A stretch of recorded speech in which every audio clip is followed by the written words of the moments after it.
퇴근길 시사 프로그램의 완결판.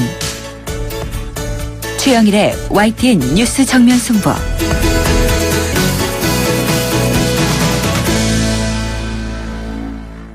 YTN 뉴스 FM 뉴스 정면 승부 2부 시작합니다. 먼저 나라 밖 소식 알아보겠습니다. 이 YTN 보도국 국제부의 안소영 기자 연결하겠습니다. 안녕하세요. 네, 안녕하십니까? 네, 지난주에 쿠데타가 발생했던 터키 소식으로 시작해보죠. 6시간 만에 쿠데타가 진압되기는 했지만 그 파장이 좀 계속되고 있는데요. 어떤 상황입니까? 네, 터키 전역에 비상사태가 선포됐습니다. 앞으로 3개월 동안 국가 비상사태가 선포됐는데요. 네. 레제프 에르도안 대통령이 주재한 내각회의에서 내려진 결정입니다. 에르도안 대통령은 이 국가 비상사태 선포는 터키 헌법에 근거한 것이라면서 테러 배후로 지목한 뷸렌 세력에 신속하고 또 효과적으로 대처하기 위한 조치라고 설명했습니다. 국가 비상사태법에 따라 이 기간에 국민의 기본권과 자유가 제한되고요. 대통령에게는 법령에 준하는 추가 권한이 부여됩니다. 의회 당일 승인 절차가 요구되기는 하지만은 집권 정의개발당이 전체 의석의 과반을 장악하고 있어서 번복될 가능성은 낮습니다. 네, 자 정부의 권한이 이렇게 더 강화된다면 이미 시작된 이 반정부 세력에 대한 좀 숙청 작업도 속도를 내지 않을까요? 네, 맞습니다.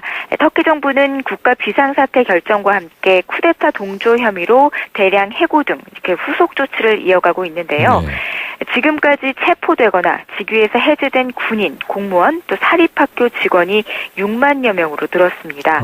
에르도안은 이 다수가 체포됐지만 아직 끝나지 않았다고 말해서 대대적인 숙청이 이어질 것임을 예고했습니다.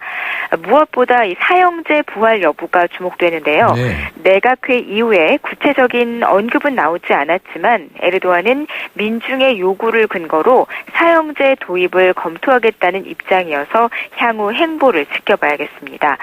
터키 정부는 이와 함께 미국의 망명 중인 뷸렌의 신병 확보에도 주력하고 있습니다.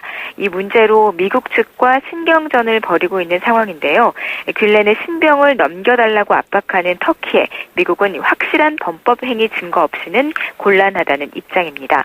여기에 에르도안 대통령이 이번 쿠데타에 외국 정부가 연루됐을 가능성을 제기하는가 하면 일부 터키 당국자와 관영 매체가 아예 미국을 특정해서 쿠데타 지원 의혹을 제기하면서 미국과 터키 간의 외교 분쟁으로 번질 수 있다는 관측도 나옵니다. 네, 자 앞으로 3개월간의 터키의 비상사태 지켜봐야 될 것 같고요. 네. 다음은 미국으로 가보겠습니다.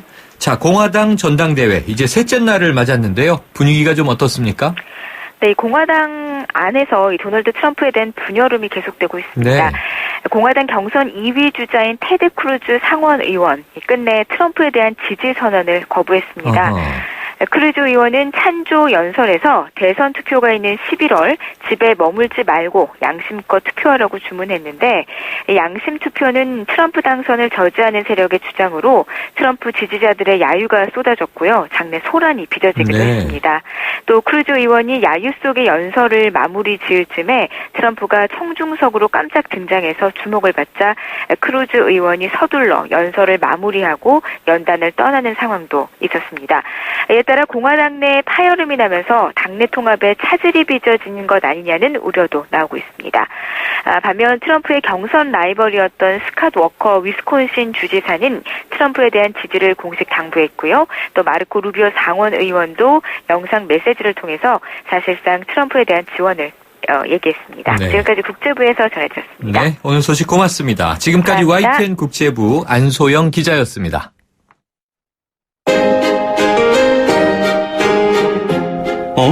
지금 듣고 있는 라디오가 뭐지? 아하, YTN 라디오. FM 94.5MHz YTN 라디오.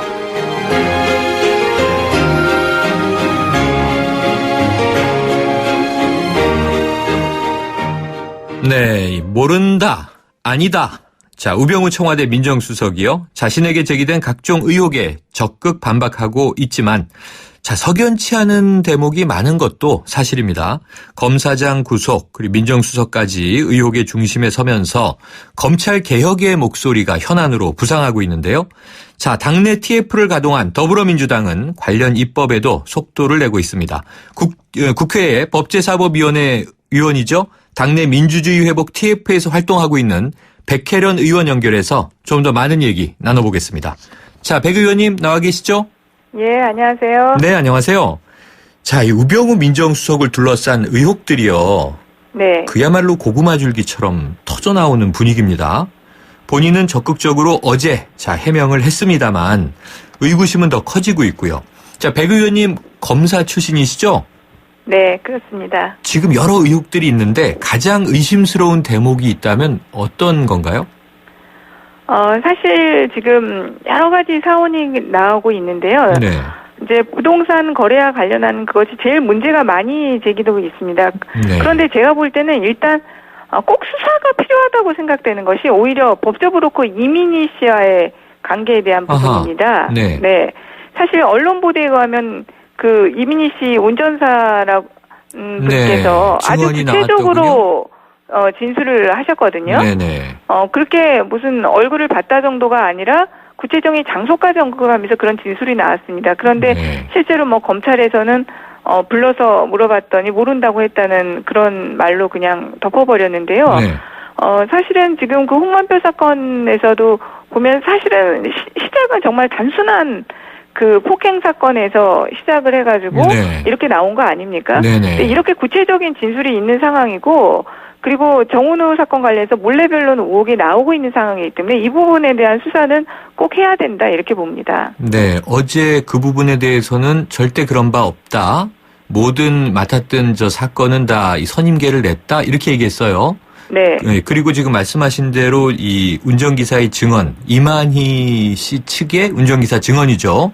네. 이민희, 그렇죠. 이민희 이 법조브로커의 운전기사 증언인데, 자, 그러면은 이게 앞으로 검찰 수사가 이제 시작되잖아요. 좀 다뤄질 네. 걸로 보십니까? 지금 검찰의 태도로는 전혀 그렇게 보이지 않습니다. 아하. 지금 검찰에서 그동안 발표한 내용과 지금 태도를 보면 일단 우병우 수석이 명예훼손으로 고소한 사건 그리고 네네. 특기자본감시센터에서 고소한 사건에 한해서 조사를 하려는 것으로 보이기 때문에 네. 더욱 이런 부분이 지금 문제인 겁니다. 지금 우병우 수석이 실제로는 사정 라인을 총괄하는 수석 아닙니까? 그렇죠. 그런 현재 살아있는 권력인 상황에서 지금 검찰이 안 그래도 제대로 수사를 할 수 있을까? 이거에 대해서 국민들이 많은 의심을 가지고 계시는데 네. 지금 검찰의 태도는 전혀 적극적으로 수사하려는 의지는 보이지 않고 오히려 이 우병우 수석이 고소한 사건을 중심으로 우병우 수석이 일종의 피해자라는 네. 그런 구도를 가지고 수사하려는 분위기입니다. 그렇기 때문에 굉장히 우려스럽습니다. 그러면 이제 현재 검찰의 수사를 다 믿기가 어렵다라는 말씀으로 들리는데요. 그렇다면은 어떤 방법이 있다고 보세요, 의원님? 일단은 지금 우병우 수석이 민정수석에서 사퇴해야 됩니다. 직을 내려놔야 한다. 그렇죠. 네. 그렇지 않고는 실제로는 지금 우병우 수석이 이미 모든 검사장 인사나 이런 데 관여를 했습니다. 네네. 그렇기 때문에 인적으로 관계가 있고 이런 상황에서 과연 수사를 제대로 할 수 있는지 한 번도 민정수석이 현역 민정수석이 그 신분을 가지고 조사를 받은 적이 없습니다. 네. 검찰에서. 그렇군요. 자, 그렇다면요. 의원님, 아직은 지금 가정입니다만, 만약 그 가까운 시일 내에 이 우병우 민정수석이 직을 내려놓고 검찰의 수사에 임하면 검찰 수사는 이제 좀 신뢰성이 높아지는 건가요? 아무래도 더 높아진다고 볼 수 있죠. 그리고 우병우 수석 입장에서도 지금 굉장히 억울하다고 하는 입장 아닌가, 그렇죠. 본인 같은 경우는. 그렇죠. 그렇다면 더 당당히 지금 이 상태에서는 수사가 된다면 어떤 결과가 나오더라도 국민들이 납득할 수 없을 것이라고 봅니다. 네. 실제로 그동안에 많은 사건에서 검찰이 보여온 모습이 있기 때문에 만약 여기에서 무혐의로 처분이 났다 하더라도 어떤 국민들이 사실 수긍하겠습니까? 네. 자, 그런데요, 의원님. 지금 의혹, 처가 부동산의 이 진경준 검사장의 소개로 개입을 했느냐. 의혹입니다. 또 왜 네. 공인중개사를 빼고 신고했느냐. 계약서는 당사자 간으로 돼 있다면서요. 네. 또 이 그렇습니다. 홍만표 변호사와 동업하면서 과연 몰래 변론을 했느냐. 정은호 게이트에 관련돼 있느냐. 거기에 또 이제 최근에 그 아들의 병역 특혜죠. 이런 이야기, 그리고 처제의 조세 회피처 국적 취득, 여러 가지 문제가 있는데요. 그런데 또 사퇴를 요구할 결정적 한방은 없다, 이런 얘기도 나와요. 어떻게 보세요? 사실은 공직자의 신분이라는 것이 그 모든 것이 결정되고 나서 결정되면은 여태까지 이런 사례로 사퇴하지 안 하고 계속 자리를 지키고 있는 사람들이 많이 있겠죠. 네, 사실 이게 인사청문회 대상이라고 한다면요. 네네. 이미 우병우 수석은 진작에 물러나야 됐습니다. 사실 또 오늘 농지법 낙마감이다. 위반 네. 그렇죠. 오늘 농지법 위반 사항 같은 게도 명확히 나오지 않았습니까? 네네. 근데 그 부분에 대해서 아무 말씀도 안 하셨는데 지금까지 발표되는 것을 보면 명확하게 농지법 위반에 해당됩니다. 네. 만약에 이것이 인사청문회 대상으로서 나왔다 그러면 당장에 직을 내놔도 하나도 이상하지 않은 사안이죠. 네, 지금 말씀하신 그 대목은 이제 농사를 짓지 않는데 농지를 취득했다는 거죠? 그렇죠. 네네. 자, 그 땅도 보면은 지금 벌써 배 이상 가격이 폭등한 것으로 나오니까요. 네. 그럼 결국은 투기 목적으로 보시는 거예요? 지금 그럴 수밖에 실제로 네. 농사를 짓지 않고 농지를 매입했다고 한다면 그리고 그 가격이 그렇게 폭등했다고 보면 투기 목적 외에 무엇이 있다고 볼 수 있겠습니까? 네, 말씀하신 대로 국무총리 후보나 장관 후보였다면 국회 인사청문회에서 굉장히 이제 시끄러웠을 거란 생각은 드는데요. 자, 그런데 의원님, 이 야당의 주장에 대해서 청와대는 좀 국정 흔들기라고 보는 것 같습니다. 오늘 대통령 발언 보니까요. 의로운 일에는 비난을 피해가지 마시고 고난을 벗삼아 당당히 소신을 지켜가기 바란다. 이게 사드 관련 이야기에서 나오긴 했지만 이걸 다 좀 우수석을 두둔하는 것 아니냐 이런 해석들이 나오고 있는데 의원님은 어떻게 보셨어요? 그렇게 믿지 않고 싶습니다. 그런데 박근혜 대통령께서 만약 그런 취지로 얘기를 하신다고 한다면 진짜 박근혜 대통령이 이번 총선에서 어떤 교훈을 얻으셨는지 진짜 되묻고 싶습니다. 네. 사실은 박근혜 대통령께서 계속 국민과의 소통의 부족, 그것들이 집권 내내 계속 가장 문제 제기가 많이 됐고 네. 또 그 결과로서 이번 총선에 여수여다라는 국민들께서 선택을 하셨다고 봅니다. 네. 그런데 이런 국민들의 목소리에 귀 기울이시지 않고 이렇게 많은 사람들이 문제 제기를 하는데 그것이 단순히 발목 잡기고 단순한 근거 없는 비난이라고 받아들이시다면 네. 그것은 박근혜 대통령께서 국민들의 목소리에 귀 기울이지 않는다고 말할 수밖에 없을 것 같습니다. 네, 저희가 대통령 지금 후임에 중요한 것이 이제 당내 지지층과 그리고 청와대 내에 이제 사정 라인이 두 축이다 이렇게 어제도 이야기한 바가 있거든요. 그럼 이 우병우 민정수석에 대해서 이 박근혜 대통령의 신임이 꽤 두터운 상황으로 보십니까? 지금 전개되는 상황으로 보면 굉장히 두텁다고 봐야겠죠. 지금 사실 모든 언론과 정치권에서 문제 제기를 하고 있음에도 불구하고 지금 박근혜 대통령이 우병우 수석을 보호해주는 모양새 아닙니까? 네. 그런 것으로 봤을 때는 신임이 꽤 두터운 것으로 보이는데 그럴 수밖에 없는 측면도 있다고 봅니다. 네. 실제로 이제 집권 후반기를 향해서 가고 있고 이럴 때일수록 청와대의 입장에선 사정 라인을 꽉 쥐고 있을 필요가 있습니다. 네네. 그래야지만 정권이 끝날 때까지 안정적으로 끌고 갈 수 있는데 그동안 이 사정 라인을 관리한 것이 바로 우병우 수석입니다. 네.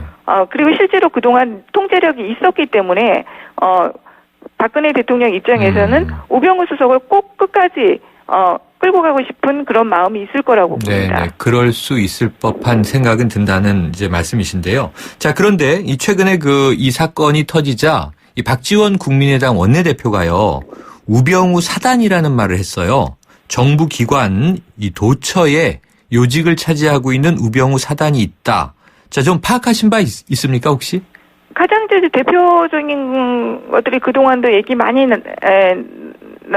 나왔지만, 국정원의 네네. 제2차장인 최연수 차장 같은 경우는 지금 검사 출신인데 국정원 제2차장으로 갔지 않습니까? 네네. 공안통이 아니라면서요. 그렇죠. 네. 공안통도 아니고. 근데 실제로는 우병우 민정수석과 굉장히 절친한 관계로 알려져 있기 때문에 네, 대표적인 인물로 말할 수 있을 것 같습니다. 자, 이 우수석 관련 의혹들이 터지면서 또 과거 일들이 언론에 계속 보도가 나오고 있는데요. 이 지난 2009년입니다. 이 대검 중수부가 있었던 시절이죠. 중수 1과장을 맡으면서 고 노무현 전 대통령을 직접 조사한 인물이라고 하는데 이 백 의원님 그 당시 상황을 좀 아시나요? 너무나 온 국민들이 다 알고 있는 사건 아닙니까? 진짜로. 네. 그런데 이런 이야기를 저희가 어제도 나눠봤다가 이게 팩트 확인은 못했는데 이 노무현 대통령 시절에 왜 평검사와의 대화가 있었잖아요. 유명한.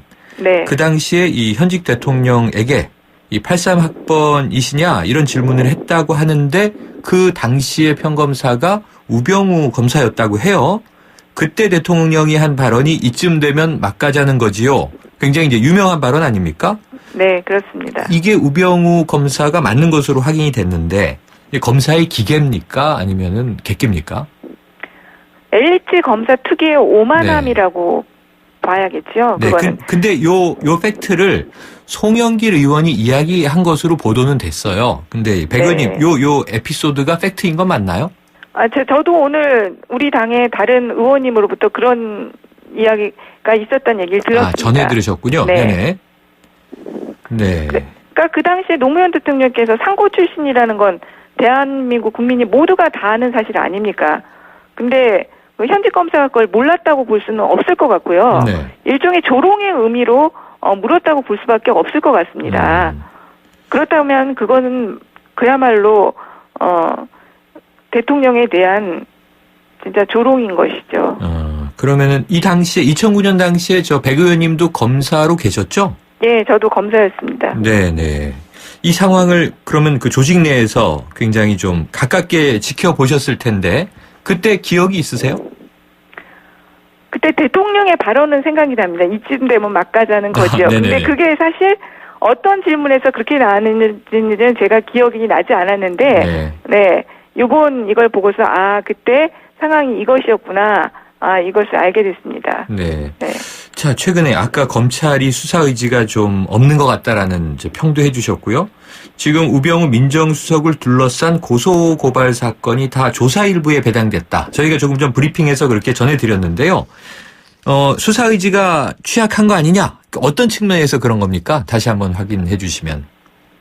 사실은 이 사건이 제일 처음에는 형사 일부로 배당이 됐었습니다. 조사 일부가 아니라. 네. 근데 형사 일부 같은 경우가 사실 지금 어버이연합 사건을 담당하는 부서인데요. 거기 형사 일부의 부장검사가 심재평 씨라고 지금 대통령 직속 지방발전위원장이고 지금 청와대 민정비서관으로 이장석 비서관하고는 대학 동기동창에 같이 근무한 적도 있는 분입니다. 그래서 계속적으로 저희가 사실 많은 문제 제기를 했습니다. 그랬다가 다시 사실은 또 이 형사 일부 부장의 동생이 청와대 민정수석의 행정관으로 파견된 것으로 또 확인이 됐습니다. 사실. 그리고 나서 아마 검찰에서도 부랴부랴 조사 일부로 배당한 것으로 보이는데요. 그러니까 그만큼 이 배당의 절차나 그리고 조사 일부 같은 경우도 사실 이게 조사 일부는 복잡한 재산적 범죄를 주로 수사하는 부서입니다. 그래서 이 사건과는 조금 결이 다른 것을 주로 하는 부서지요, 사실은. 그래서 지금 뭐 이제 이 우수석이 언론사를 고소한 것 그리고 시민단체가 고발한 것 요 정도만 조사하지 않겠는가 예측을 하신 거군요. 네, 그렇습니다. 네, 자 결국 백 의원님 앞으로 이 공수처 설치 필요하다고 보세요? 당연히 필요하다고 봅니다. 이번에 홍만표 게이트와 진경준 게이트 모두가 사실은 부패한 절대 권력이 어떻게 부패할 수 있는지를 보여주는 사건이라고 봅니다. 그렇기 때문에 지금 검찰 권력을 견제하고 균형을 맞추는 것이 굉장히 중요하기 때문에 네. 결국은 그럴 수 있는 것은 공수처밖에 현재로는 없다 이렇게 보입니다. 그렇기 네. 때문에 반드시 설치해야 된다고 자, 봅니다. 지금 유일한 방법이다. 이렇게 말씀 주셨어요. 네. 백 의원님, 이 초선이시잖아요. 네. 지금 말씀하신 의지를 이제 저는 믿고 싶은데요. 저희가 조금 전 브리핑에서 저희 또 해설위원은 어떤 얘기를 하셨냐면 공수처가 만들어지면 국회의원들도 그 대상이 되기 때문에 아마 많은 분들이 속으로는 반대할 것이다 라는 추측도 했었거든요. 국회 내에서는 어떻게 보십니까? 네, 이번 같은 경우는 사실 그동안 이 공수처 법안이 9번이 발의가 됐습니다. 네네. 그런데 매번 폐기가 됐었는데요. 그 어느 때보다도 통과될 가능성이 지금 크다고 봅니다. 일단은 여소야대 국회가 됐기 때문에 네. 지금 국민의당과 정의당, 저희 당 모두가 이 공수처 법안을 같이 통과시키기로 이미 동의가 된 네. 상태이고요. 그리고 지금 여당 내에서도 당대표로 출마하신 많은 그 뒤밖의 주자들께서 공수처 설치 꼭 필요하다는 의견들을 피력하셨습니다. 네. 그렇기 때문에 지금 어느 때보다도 저는 통과될 가능성이 크다 이렇게 보고 있습니다. 이번 우병우 민정수석과 관련된 이 의혹들, 이 사태가 향후 공수처 신설의 한 계기가 될 수 있을까요? 어떻게 전망하세요? 당연히 될 수 있다고 봅니다. 그러니까 이 우병우 수석 같은 경우도 실제로 사정라인을 총괄하는 민정수석을 네. 지금 검찰에서 수사한다는 것은 네. 굉장히 어려운 일이거든요. 그래서 독립적인 공수처가 있을 때 그 수사가 더 객관적으로 국민들한테도 평가받을 수 있기 때문에 네. 더 어떤 동력이 될 수 있을 것이라고 봅니다. 알겠습니다. 의원님, 오늘 말씀 고맙습니다. 네, 감사합니다. 지금까지 더불어민주당 백혜련 의원이었습니다. 아유, 세 단계 종이 또 걸렸어? 정말 제보나 하려다가 미치겠네. 내가 진작 현대오피스로 바꾸라니까. 오늘 다 날 셀 거야. 이제 스트레스 받지 마세요. 사무기기 전문기업 현대오피스가 책임지겠습니다. 사무기기의 올바른 기준. 현대오피스. 안녕하세요. 임시안입니다. 시원한 폭포 소리가 들리세요? 있는 그대로의 자연스러움을 간직한 폭포처럼 맑고 깨끗한 칠성 사이다가 우리 곁에 있습니다. 변함없이 맑고 깨끗한 칠성 사이다. 배우 박소연 2588 사행시 장전. 2588 대리운전은 오늘도 고객님의 안전을 위해 팔도강산 어디든지 팔 걷어붙이고 달려간다니까요. 좌우로 정렬 2588 좌우가 같네 좌우가 같아 2588 박성우입니다. 세상 좋아졌죠? 예전엔 수입차 뽑으려면 발품 팔아 전시장 놀고 손품 팔아 할인 견적 이메일 받고 생고생을 했는데 요샌 수입차 비교 견적 시스템 카비로 손만 까딱하면 확 낮아진 견적의 금리까지 수입차 쉽게 사세요. 카비 캬캬캬. 네, 2부는 여기까지입니다. 7시 뉴스 듣고 3부로 돌아오겠습니다.